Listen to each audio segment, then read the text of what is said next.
Thank you, Dan. Well, you can see my desktop, and on my desktop I've got my mail client with an urgent email from Dan. I'll come back to that in a moment.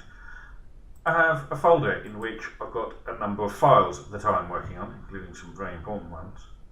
And here I have the new user interface for Intercept X, so you can see things as they unfold. So back to that email. Well, I've got an email apparently from Dan. It's marked urgent. There's urgent in the text.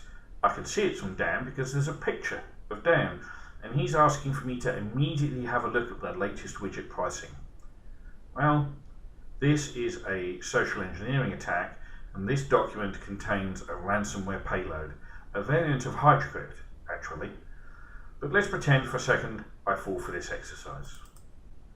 Word opens the document as it's instructed, and here we can see the widget sales predictions. Now, Word is smart. It puts this document in a kind of document sandbox because it sees that the document contains macros. But the bad guys are smart too, and this particular ransomware attack is going to try to convince me that to get the very latest widget pricings, I need to enable editing. And I'm going to do that because I want to give Dan the best data possible. Of course, what's actually going to happen is it's going to attempt a ransomware attack on all the documents on my machine.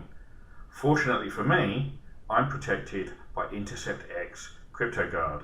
Here you can see a piece of toast has popped up to let the user know that the ransomware was blocked.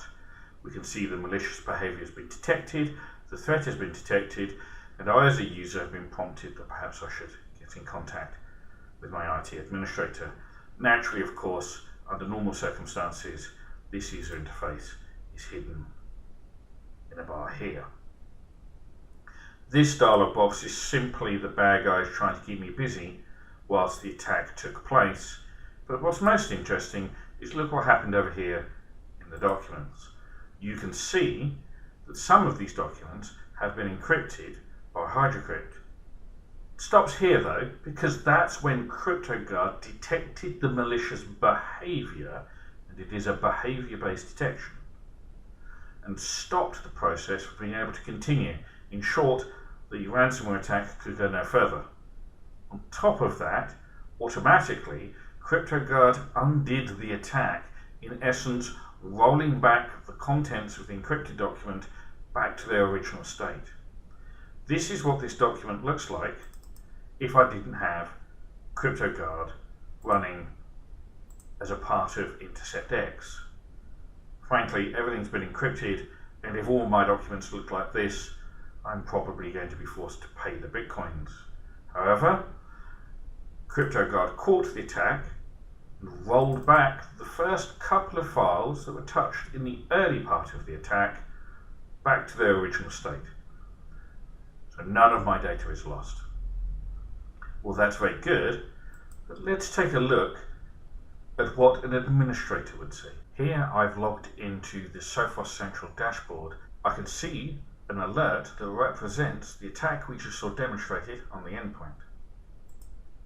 If I click on that, I can see that Intercept X has correctly reported to Sophos Central that CryptoGuard was detected, and that's a ransomware attack. Now, if one didn't have root cause analysis, that might be all the information that you got. And all it tells me is that I was kept safe from a ransomware attack, but not the root cause. Well, this is what root cause analysis provides us. If I click on root cause analysis, here's the attack that just took place a few minutes ago. If I click on this attack, root cause analysis, I see a high-level view of the attack. What was the type of attack? Were any business files involved? On what machine and what user did it take place? When? And, very briefly, what's the root cause? And you'll notice it's not the beacon application. It is not the application that was convicted. Let's look at that attack in a visual format. So here is a visualization of the attack as it took place, from when it was caught, the beacon event, which is in this program called tester2.exe, all the way back to the root cause, which, if you remember the demonstration, was indeed my mail client or Outlook. So Obviously, an administrator wouldn't know, without root cause analysis, the steps that Russ had taken to get to the point where his machine was about to be attacked, and indeed an attack attempt occurred for ransomware. Well, now you can see this. Here I can see the Outlook, an email client obviously. Russell obviously attempted to look at this document called latest widget pricing. That was written to a temporary directory by Outlook, so I now know that I double clicked on it in the mail. That opened Word because that's the appropriate application for that document. And Word just so happened to write a temporary file which was opened by another instance of Word, which is in essence in the sandbox. But, as you know, Russ clicked enable edit, so he came out of the sandbox and the macro ran, reaching out to a website that is in this list, and here are a list of the websites that were communicated to you during the attack. Now, none of those are known bad, otherwise our malicious traffic detection capability would have caught it. But let's pretend that one of those in this demonstration was an unknown website that hosted the second part of this attack, which is this application that was downloaded and executed. That application was executed, and it actually ran through the console host and ran another instance of itself.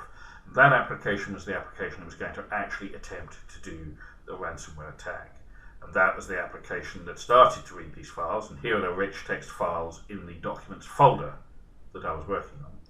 And then as it attempted to write those, in other words, encrypt those files, our CryptoGuard capability caught it and convicted it. So here you can see the whole threat chain, from conviction all the way through to root cause, and all of the activities that happened by all of the actors between these two events, from the identified root cause through to the beacon event. As you can see, that gives us a lot of information. I know as an administrator, for example, that Russell still has this mail in his inbox, most likely. I probably want to have a look to see if this document exists anywhere. I could double check to see if any of these IP addresses are familiar ones, and I can do that either here, interactively in the visualize presentation of a root cause analysis, or I can very easily pop over to the artifact screen, which lists all of the artifacts in the threat chain.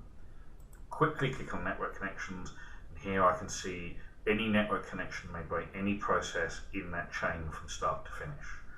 This would allow me perhaps to identify any lateral movement attempts or any high value asset attacks that may have occurred. Didn't happen in this particular demonstration, but a very easy way for someone to have a quick look to see if perhaps anything else may have been involved in the overall attack. And remember, we've distilled this down to a simple high level view.